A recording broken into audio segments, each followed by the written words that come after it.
यह कहानी एक भूतिया हवेली के बारे में है।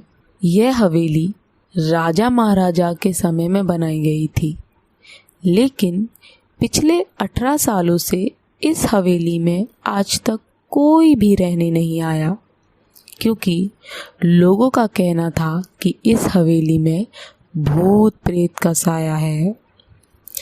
जब राघव को इस हवेली के बारे में पता चला तो उसने तय किया कि वो इस रहस्य को जानकर ही रहेगा कि क्या इस हवेली का राज है। तो एक दिन राघव उस हवेली के पास गया। दरवाजे पे किसी अनजान व्यक्ति ने उसे रोका और कहा, कौन हो आप और किधर जा रहे हो? यहाँ बहुत खतरा है। राघव बोला, अगर इस हवेली में भूत है तो मैं अंदर ज़रूर जाऊंगा और सारी सच्चाई का पता लगाऊंगा। इतना कहकर राघव उस हवेली में चला गया। अंदर जाके राघव ने हवेली को चारों तरफ से देखा। सारे कमरों में चेक करने के बाद वो ड्राइंग रूम में आके सोफे पर बैठ गया।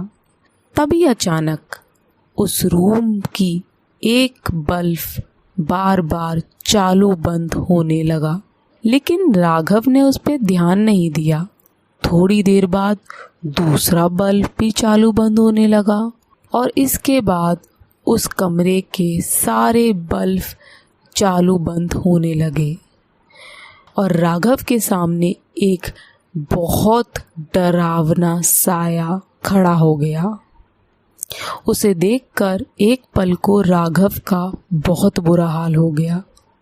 वो धर धर कांपने लगा, लेकिन हिम्मत करके उसने फिर उस साये से पूछा, कौन हो तुम और क्यों मुझे मारना चाहते हो? उस साये ने जवाब दिया, आज से 18 साल पहले इस हवेली के मालिक ने मुझे यहीं पर बहुत बेरहमी से मार डाला था, जबकि मेरी कोई गलती भी नहीं थी। इस कारण की वजह से मेरी आत्मा इस हवेली में भटक रही है। मैं किसी को भी इस हवेली में नहीं रहने दूंगा, क्योंकि इस हवेली में मेरा खून हुआ था। इस हवेली में जो भी रहने के लिए आएगा उसकी मौत होगी और अब अगला नंबर 13 है। ये सुनकर तुरंत राघव के दिमाग में एक उपाय आया। उसने उस साये से कहा कि जिस मालिक ने तुम्हारी जान ली है, मैं उसको जानता हूँ और मैं उसे तुम्हारे पास लेकर आ सकता हूँ।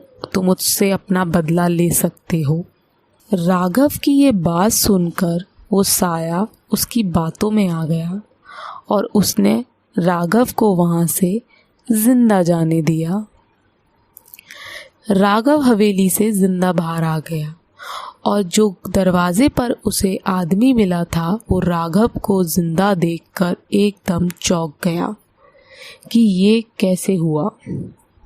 उसने राघव से पूछने की कोशिश की कि आखिर तुम जिंदा कैसे लौट आए, लेकिन राघव ने उसे कोई जवाब नहीं दिया और वो सीधा वहाँ से अपने घर को निकल गया। कुछ दिनों बाद राघव फिर से उस हवेली के अंदर गया और वहाँ जाकर उसने उस साये के शरीर पर एक भभूति डाली। जैसे ही उस साये के शरीर पर वो भभूति पड़ी, वैसे ही उस साये के चारों तरफ बड़ी बड़ी आग की लपटें आने लगी। वो साया ज़ोर ज़ोर से चिल्लाने लगा और थोड़ी ही देर में वो पूरी तरह से भस्म हो गया। असल में राघव के पिता बहुत बड़े तांत्रिक थे। ये विद्या उसने उन्हीं से सीखी। इस तरह राघव ने उस हवेली को उस साये से मुक्त किया। कहानी पसंद आई हो तो लाइक, कमेंट, शेयर ज़रूर कीजिएगा। Thank you.